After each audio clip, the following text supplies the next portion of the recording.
presentation by Team 1 regarding their response to the request over for Block 1618. And first team was Austin Revitalization Authority and Legacy Real Estate Developers. Take it away. Thank you, Chairman. My name is Greg Smith. I'm the President and CEO of the Austin Revitalization Authority, and I'm proud to be one of the lead developers on this team with Legacy Real Estate Development. You see, we have our two architects, which is Mark Brenner and Matt Brenner and Mark Odom. And then we have our other partner, which is Pam Benson-Owens with 6 Square, who's part of our team. In addition to that, we partnering with Montague Capital, who will assist us in the mixed-use development, partner with our mixed-use development for this, primarily Block 18 for our commercial space. If we go into the design, this project is a mixed-use complex that we're redefining East Austin for both Block 16 and 18. This is orchestrated by the partnership with both Legacy Real Estate Development and ARA. On Block 18, it is planned to create an affordable housing, a cultural hub, modern office space, dynamic retail, and ample parking facility. We plan in terms of our cultural effects. We value and are committed to preserving East Austin and the rich culture. As we said, on Block 16, it will feature a blend of affordable housing, retail space, and convenient for site parking. ARA will be the operator of the commercial space, as we've mentioned before, and Legacy Real Estate Development will manage the affordable housing. This is 100% affordable housing. As we prepared Phase 2 submittal, you would notice that we made some changes per the recommendations the feedback that we received. I'll stop there and turn this over to Gerard with Legacy Real Estate Development. He meant me, Pamela Benson. I did mean Pamela. Is that what we're doing? My name is Pamela Benson. I am the CEO of 6 Square, and this is my 3rd tour of duty as the elders have told me to take on this role to help 6 Square be great. And I say that not really being funny. It is an honor for which to be not even just a part of this community, but also to get to serve in this way. And what I will say to you is that I sit on this team because this team specifically asked me for my perspective on what I would do when it came to cultural programming, not just conceptually, but what would I actually do? But the bottom line is, regardless of what occurs, the work needs to happen, and it is long overdue. So when you think about impact and you think about the intention and then the impact, one of the things that is focused, and it was talked about to this team and on this team, is about how do we continue to preserve culture and how do we center this work and this project around the people. And so from the conceptual sketches and all the architecture talk, the lot 18 would really be considered the cultural hub. And so when we say that, that just sounds like words, right? But cultural hub means that it is inclusive, that it is both welcoming to both Black and brown. The word affordable is an important word in a city that's expensive. So we talked a lot about affordability. We talked a lot about the fact that culture is not just a canvas and it is not just paint. Culture is the embodiment of the people. So if we're having artists in the community, but we haven't held classes on intellectual property, or we haven't had classes on how do you protect your work, or if you're going to do a public mural, why you need graffiti covering over it, we are missing the mark. And we talked in depth about the vision around the spaces created in this area that this team has been working on being not just dynamic for retail, but dynamic for the people that go to retail. When we start talking about programming about wellness, we don't just mean physical wellness, we mean total body wellness. What are those retail establishments that we want to attract to the space that create a total ecosystem of inclusion? Inclusion not just as a word, inclusion as the ethos of everything that happens inside these spaces and out. So we had lots of discussions about what that would look like, the mixing of affordable housing, the cultural spaces, the offices and the retail would work together. We underestimate the power of collaboration. We don't know anything but collaboration on the east side. You have a shirt, I have a sweater. You have a hat, I have a coat. We don't know anything different. So this project is the embodiment of that as well. It is the only way to do it. Competition is over. Collaboration is the only way. And we talked about that as a team, and we challenged ourselves to make sure that what we were putting out aligned with what we actually want to be. So how do you then embrace the future and preserve the past? With a project like this, where you're able to say, how did we get here? Who do we need to honor in these spaces? And then how do we grow so that our children, 7 generations from now, because I won't see, right? I'm on the older side. I'm not going to see. There are some of us in this room that grew up on the east side, and we absolutely understand that we might not see the fruits of this, but it is important to build it for the future. And I will now turn it over this time. Thank you, partner. Greetings, everybody. My name is Gerard Delane, partner at Legacy Real Estate Development. We're partnering with this wonderful team to do this incredible project. So a little bit about our overall team. The development team includes Legacy, a Black-owned real estate development firm built to do housing around the country, and in particular in urban communities such as this one. Unfortunately, there's a lot of similar traits in African-American communities around America, and we're working to help fix that. How can we create better housing in these communities? There's people who figured out how to do it, and we want to do that too. We have the same knowledge, we have the same information, we have the same network. We should be able to have a seat at the table as well. This project is a great example of that. We're partnering with a wonderful local nonprofit that has a long history in this community. We also have an investment partner named Monterey Capital, which I believe is the most active Latin-owned commercial investor in urban communities around America. And we'll talk about them in a little bit, but we're very excited about this project. As Greg mentioned, we have incredible architects that are working on this. One architect from Texas that you'll hear from in a second, Mark, who's based here as well as McKissick, who's one of the greatest Black-owned construction companies in America, for that matter, that has a base here in Austin. They're going to help us project manage this project. Make and Sekou Cook Architects. Gary Bates is one of the thought leaders in Black urban space in America. Sekou wrote an incredible book called Hip Hop Architecture. They care about Black space. They are a part of this project. Again, we all have a seat at the table as we map out what the future looks like. We have people that not only have the education and the book smarts, but also understand the community.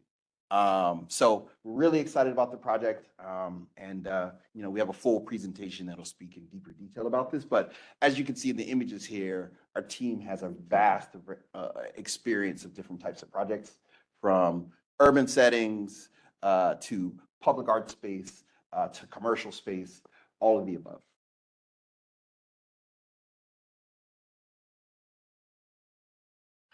We also are going to work with local businesses, including Six Square, including the Urban League. The Urban League Austin has been in deep talks with us. They not only want to create workforce training programs, which is going to create jobs, right? Economic development folks. So that's going to create jobs in this community, both in this project and for the future. They also are in talks with us about potentially buying their space. So we're in talks about how do we structure it so potentially our commercial tenants can actually own the square feet that they reside in. So we're excited about that. We have a number of capital partners, many of which you've heard of: JP Morgan Chase, Wells Fargo, Mercadia, individuals who invest in urban communities around America. We're in talks with them. They're going to give us letters of support. WNC and Greystone are going to be LIHTC investors. So they invest in affordable housing equity. So they're going to give us letters of support for this project. We're also talking to Prosperity Bank, who's a local bank as well, about potentially providing debt for the project as well. Right. My name is Mark Odom. I'm the founding principal of Mark Odom Studio. We're a local architecture and interiors office. We've been here for about 20 years. We have built work all across Austin and the state of Texas, varying scales. We're really excited about this team. We're very confident and fortunate to be here in front of you all today. And we think wholeheartedly that what we're presenting today is going to help better the community. Specifically about both blocks, we have a like-mindedness of sustainable making for the community. This is supported, and you'll see in both site plans, it's supported by physical and visual connectivity. And then it's also grounded by and supported by our local partners, Six Square, ARA, and Legacy.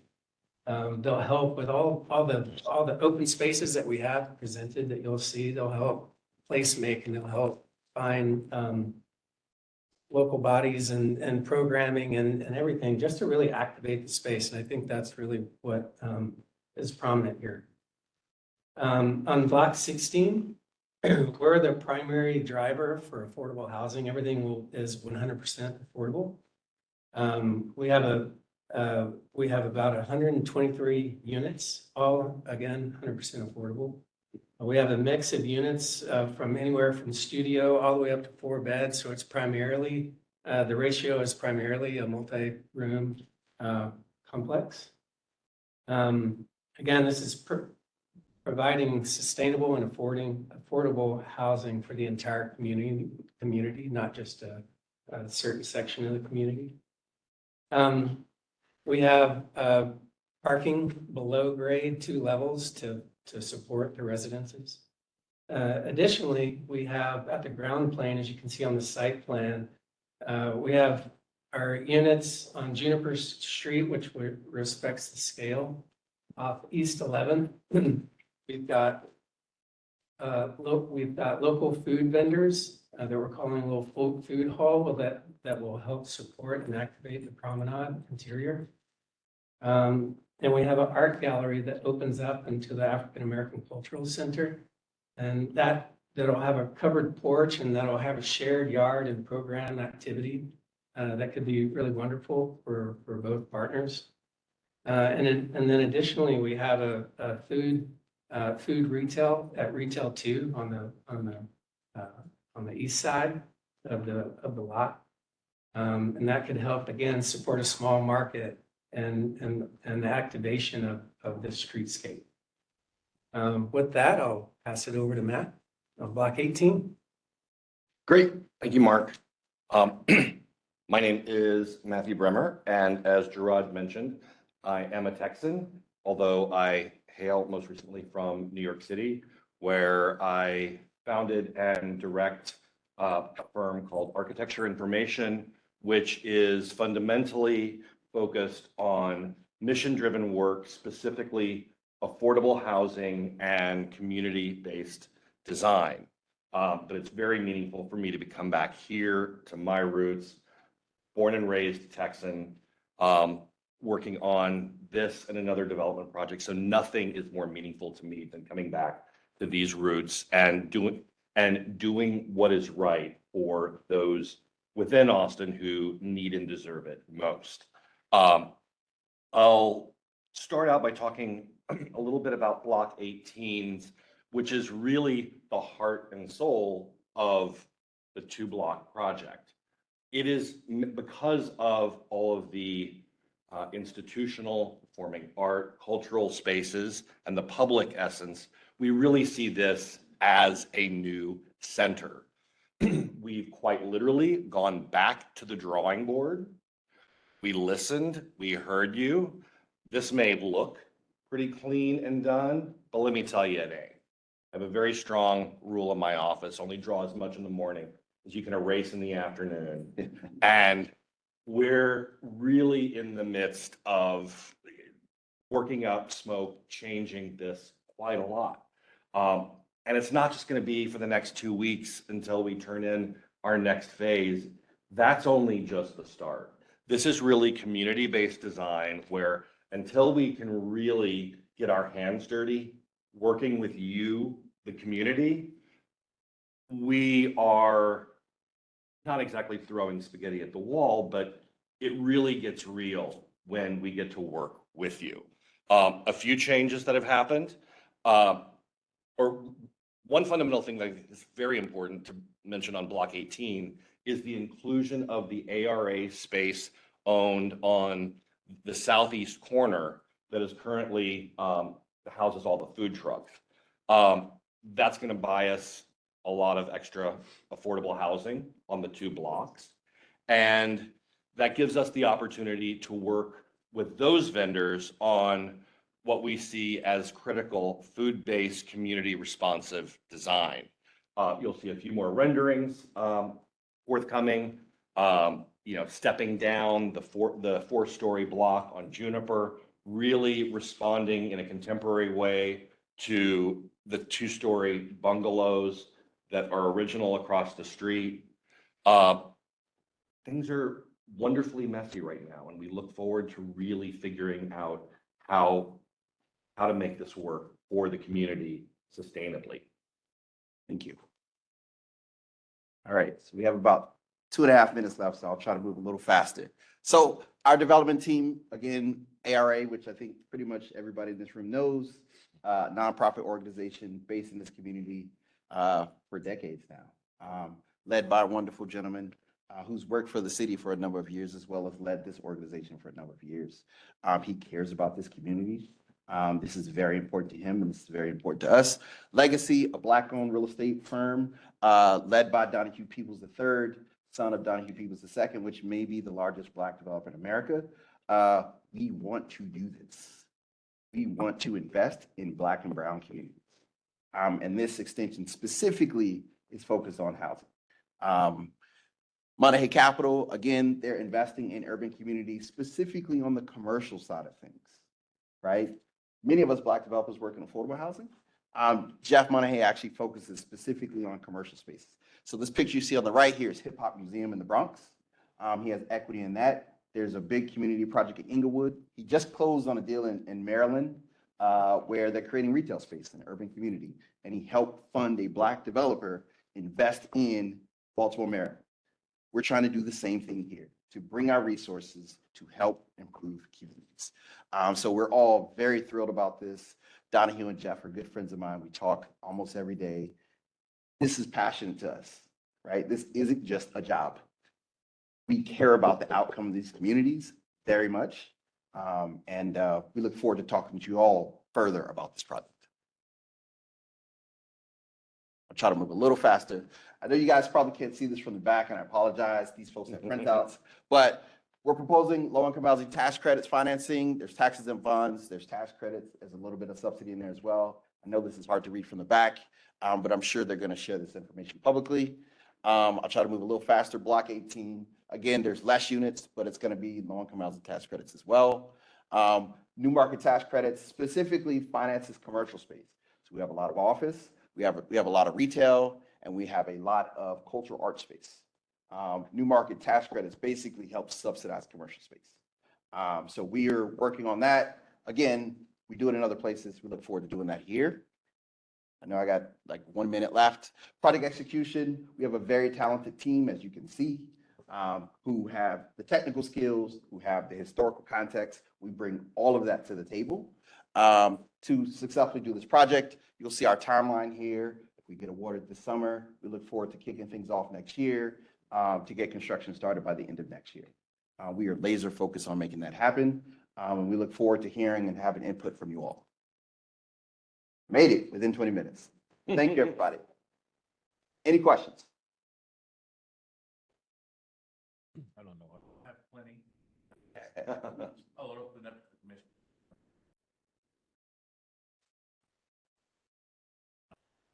Handful of questions. Those unless there are. They just went back there. Oh, right. Oh, sorry. Larry's on the stakeholder working group, and they'll be. Thank you. Thank you. So the first question. His hand is up right there. You said you had a handful. I have some of the questions. If you want to ask any of those, you can go ahead.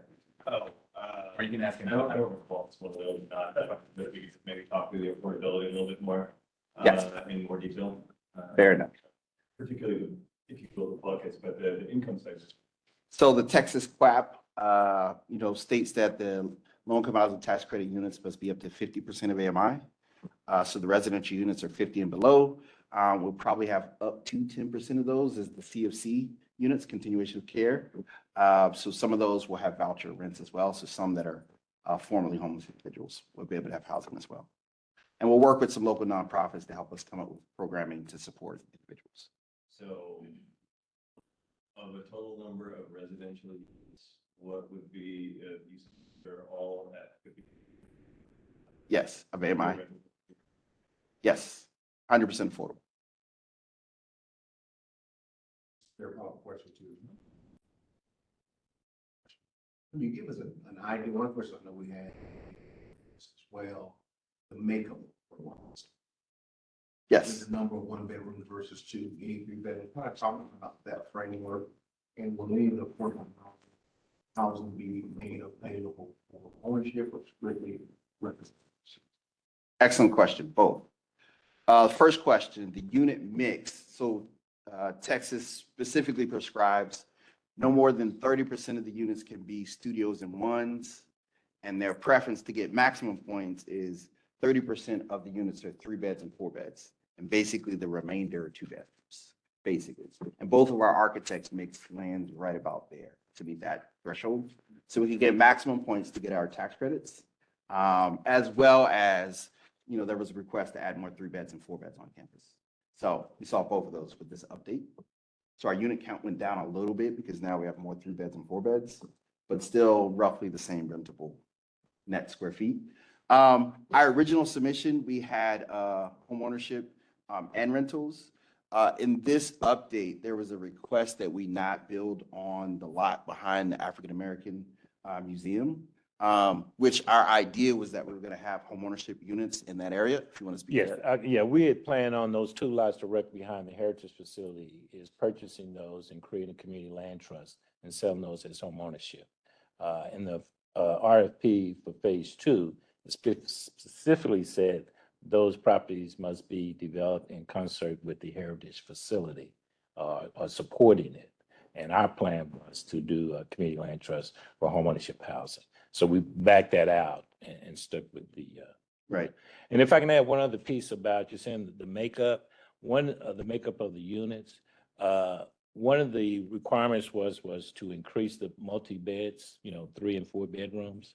We originally had about 48 2-bedrooms in our original submittal, and we went and modified that, and we have over 124 units that are consisting of multi-beds, 2 bedrooms, 3 bedrooms, and 4 bedrooms. So So for clarification purposes, us and for the audience, so we'll be very clear, what is the makeup? Number 1 bedroom, number 2 bedrooms. Sure. 3 bedrooms. We can tell you specifically. Yeah. Speak to that. Both of you, please. So Yep. block 16, I'll start with studios. Okay. So we have 6 studios, that's 5%. Right. We have 1 bedrooms, 22 units, that's 22%. For 2 bedrooms, we have 50 units, that's 62%. For 3 bedrooms, we have 27 units, that's 22%. And then for 4 bedrooms, we have 6 units, that's 5%. This is for block 16. And they put. That's listed on that page. Yeah. It's on the Right, bottom that- table. And then you can also see on the bottom right, it shows 30%. Correct. The other way.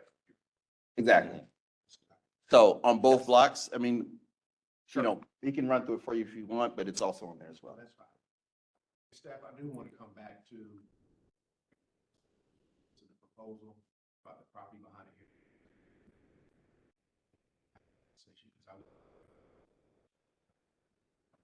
Correct. And then my next follow-up question, you mentioned the presentation, the potential exploring an opportunity with places like your Yes, potentially own space. correct. They are. Have you all considered also, I know discussion we had, the possible ownership or direct ownership for small businesses? Yes. Talk to us a little bit about what would that model look like? Basically, we were thinking the same format that we would create for them, that we would basically systematize it so that other individuals would have that ability also. we'd have to figure out how to basically build it at cost, right? And hopefully a little administrative cost on top of that, not really profit, but at least just the cost of doing that effort, because we have to finance it. But yeah, we did have that conversation with them. Their preference actually is to buy their space. So we're, very confident that that's what they want to do. So basically what we're going to set up with our contractors, the pricing structure and having to divide that up. And then you're going to have common charges, and then like you got to spread the common charges to all the owners. So that gets a little more complicated, but yes, that is the plan. And that's their preference, is to own their space. Ideal is as both teams are finished. Simple. Yep, Try to assess whether financially is financially feasible or not. That's the challenge. that's fair. Thank you, Mr. Chair. There's a couple of questions that are related to those, about that are going to be their ownership. So I'll ask them kind of together. So one of them is, how will you assure that the business is located on lot or like the district? And can you tell us about how you supported small minority businesses in past projects and how you'll ensure their inclusion and affordability in this project? That was a similar question last time in terms of how we support small businesses in the community. I told some stories regarding our hairstylist, which is Sonia Corbin, and how she has grown the last 6 years and basically expanded her operation, doubled the square footage that she currently has. So it's really it's we really like that story to tell. We've helped other folks, just like you heard one of the testimonies earlier today, right before, with Jump On It. We've supported them in some programming and putting on some concerts in the community for them to, quite frankly, to survive. We've worked with other nonprofits where we've actually helped them create their nonprofits and to get them set up. There's about 2 or 3 of them that we actually have with their application, getting it structured for them to be in operations. And just so happens, one of them happens to be their cultural arts as Me Arts. I think it's Me Arts. I'm gonna butcher his name, but there's several that we've assisted, including we've even helped our neighbor, which I know Harold McMillan is part of the other team. But several years ago, my board insisted that we assist him in installing an electrical meter bank for him to provide electricity for his food trucks. We paid for that. And so that allowed him to continue his operation in perpetuity right till today. So whenever we see there's an opportunity for assistance, we've even helped a nonprofit that was renovating a house or renovating their building. And you've heard these stories so many times before. They get in there using their own cash, they start renovating, they run out of money, and they're halfway through the process. We went in, assisted them, provided the finance to keep them to finish the rehab work. We provided a very favorable loan to them for them to pay over time what they could pay. And I tell you right today, they've been a great paying borrower, but at least we gave them an opportunity for them so they wouldn't lose. We've assisted so many other nonprofits, sponsored many of the nonprofits in cultural arts, Capital V Arts. We've helped out Ballet Afrique, which is one of our tenants. I talked about them once before. So I could go on and on, but those are some examples we actually assisted businesses in their operation. If I can build on that question, Mr. Chair. So great stories, great testimony. But I think at the heart of the question is less about what you've done and looking at the perspective and the vision of what you will do, what that framework will be. That's fair. To ensure that you don't end up with a development and the development is not a reflection of the community. So you may or may not have the answers for that tonight. I can add I on. do think that's critical, not only from the construction perspective, but also from the occupancy perspective and ownership perspective. Right. Because that's the challenge. And with gentrification, with a lot of developments taking place, one would argue, who has it been developed for? It's a fair argument. And so I think it's that type of trajectory, I think, is at the heart of what I'm hearing in the question. I can add on to that. Please do. Specifically on our campus on Block 18, there is a food court. Today, right now, there are food trucks on campus. Right now, any of you can go and support these local Black-owned businesses that is facilitated by ARA right now, today. In our new campus, we have interior food court space that they can now set up business that will have restrooms, seating areas, right? Heating and cooling. That will be a part of the project. And those same businesses today are going to go into there, as well as more businesses that are going to come behind them. There's going to be a space that they can come and get a small amount of space. They don't have to get a big space and get a 10-year lease. That's a heavy lift for a small business. We're going to facilitate that. And that's part of how we make those spaces affordable for the small business. Just give them the space that they really need. Right. Versus something that's financial burden for them Right. for them to fail. I've seen too many small businesses fail because they have too much space, but we can have shared space for these small businesses. That becomes making it affordable. And I want to underline a thing, this question, a similar question came up in the last one. We went downstairs after that presentation. The Black woman that's running the hair salon right now was doing a young Black girl's hair and told us a wonderful story how the older Black woman who passed the business over to her basically handed the baton to her, and how grateful she was that ARA helped make that happen. And she had just expanded her space. I was like, Greg, why didn't we put that in the presentation? But like, it's true. Like that's happening now, and that is going to continue. That's in the DNA of what ARA does today. Related.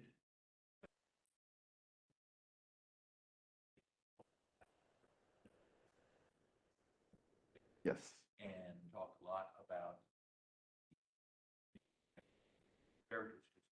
Mhm. So can you expand a little bit on how you feel like this project will come establishment building out? Want to go or do you want me to go? Go now. So we very specifically reached out to Six Square, who has a footprint in the community, to be a part of the change in the community, right? In many Black neighborhoods in America, people feel like change is not for them. That changes other people. What we're saying is no, be the change, right? Neighborhoods are gonna evolve, right? Be a part of the evolution. So we are now working with local stakeholders, as the gentleman who gave the initial speech, right? To be a part of the change in the community. We're very intentional about that. We care a lot about that. Sekou Cook, I mentioned earlier, wrote a book called Hip Hop Architecture. The whole idea of young people bringing a different perspective to the built environment, that is what we're all about. And that's going to be a part of this project. So creating programming, creating space for creatives, that's a part of this project. So we'll work with the city who's, is going to be a tenant, I guess, in the space. We're going to work with them. I think the original phase 1 said that we would deliver core and shell. And of course, we have to do some negotiation about how that would lay out and what you need there. But, it's an important part of the project is the short answer. And we look forward to building that out. And I just, if I can add, what we're doing as ARA, we put on, I'm sorry, Pam, did I jump in front of you? Go ahead. I just want to just share about we put on art shows 3 times a year in our office. So we're constantly working with the creatives.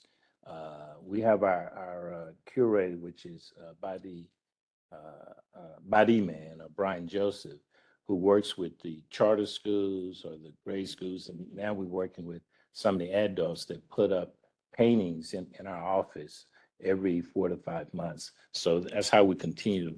We feel we're developing a cultural relationship. And I apologize, Pam, about interrupting. One of the biggest shifts we've made at Six Square in the last couple of years is when we first started in the space and we were doing a lot of art exhibitions and programming. It became a situation where it created a competition between other organizations that were doing very good work. So about 5 years ago, we started shifting. First, we got quiet and listened. It's not the creative, some mythical, they're actually human beings that feed into this community. but artists, Black artists, creators, and entrepreneurs, we said we don't need to actually be doing that type of work. We need to actually uplift and get out of the way and remove the obstacles so that your work can prevail. So that was a shift, and that's really how a cultural district is to work, right? I don't need to produce a festival if somebody else is producing a festival. Our group needs to pour into that festival and make it as strong as it can be and as sustainable as it can be. So when you start talking about preservation, we're not just talking about buildings, we're not just talking about artifacts, we're not talking just about oral history, we're talking about how do we create a force field around human beings that pour their love and their art and their crafts into this community, only for the community oftentimes to just take of it and never think there needs to be any type of work to help support it. So we are no longer a competitor, we are a collaborator. And that means that if we build it, we won't until we hear from the artists and the creatives for them to tell us what the creative space needs to be like. How will it be meaningful? Why will it be a space where they will want to come to? Why will they take pride in it? How will they help us be co-conspirators in making sure that it stays and remains that? Because we all know that a creative space that's named on Tuesday on the east side will become a restaurant or a gas station or a taco joint on Wednesday.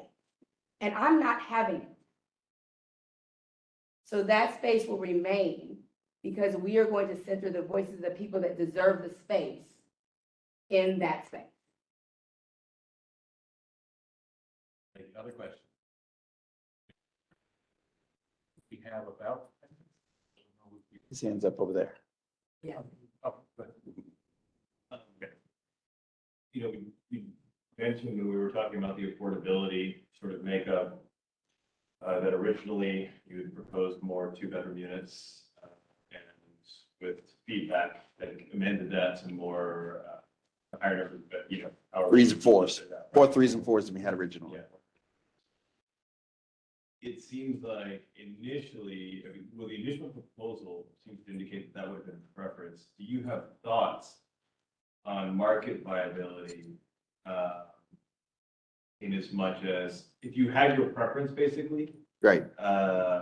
would you still keep more two-bedroom units? So I just wanted you to talk about your thinking and what you're seeing in the market. let me give you my thinking. I don't necessarily have a preference, but here's my thinking. I'm a very logical thinker. There's a lot of demand for 3 beds and 4 beds. But, and we were talking about this earlier today, but they actually don't give you extra subsidy for a 4-bed over a studio. So in the affordable housing game, it's about, let's get as much subsidy as possible so that this thing's financially viable. Because what happens over time is construction costs only go up. Insurance costs only go up, but your subsidy usually doesn't change. So the game is to keep your costs down and keep your subsidies up, or else you got to come back to the city later and ask for more subsidy, which sometimes works and sometimes doesn't. So the trick is to try to have some like wiggle room in there, that you have enough subsidy that it's good and healthy, and a developer fee is in there, which is where affordable housing developers make their profit. So just logically thinking, it's just, there's a balancing act. Now, you also want to get awarded. So in order to get awarded, you need to maximize your points. So with Texas's QAP, there's a bonus for having as many 3s and 4s as you can. So there's a balancing act, as many 3s and 4s as you can, and as much subsidy as you can, and kind of like balancing out some happy middle place in between them. I think there's also a balancing act, and I see this often. The truth is, young people need somewhere to live too. So really, young people need studios and 1s. They do. They need 1s and 2s. Young people don't really need 4s. So there's this like balancing act, like how do you create for older folks, but also how do you create for the younger generation? And there's no like perfect balance, but I think that's, as a developer, as you're trying to like do community development work, there's this like balancing act on how much you do. Same thing with retail, right? Like we know retail is healthy, but we also know retail is very hard to finance. And if you go a lot of urban communities, a lot of retail sits vacant. So what's this like balancing act? How much retail is healthy and how much is like risky that you can't finance? By the way, most states don't want to finance the retail anymore. So then you got to finance the retail with something else. How much can you keep that's healthy for the community versus, you know, how much can you finance and get supported? So that's a balance. Is the short answer is there's a balancing act. There's not like a perfect answer. Bedroom units.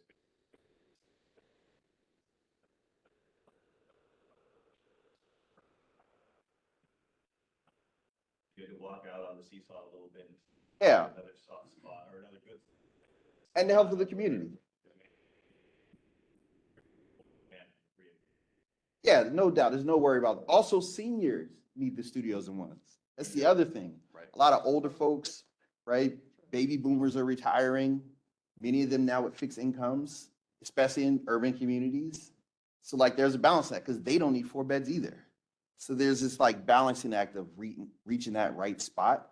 And we can get a market study eventually. Obviously we will as things progress, but those are the variables that I think about as we're thinking about the unit mix to answer your question. Want to get an overall feedback. Sometimes feedback is antithetical to. Right. Well, market forces in perspective, And perspective, and that's true. because often those individuals aren't young people. Well, I mean, it sounds to me like they're comfortable, and that's what's most. Feedback is. Well, if I could add, one thing that I think is really important to clarify is that the 100% affordability and the intergenerationality of the project is really key to community sustainability. What would make us very nervous is this being a place for transients, but where it turns over constantly. We believe that permanently 100% affordable housing here that is intergenerational, that can sustain communities and actually grow roots is what's going to really create community here.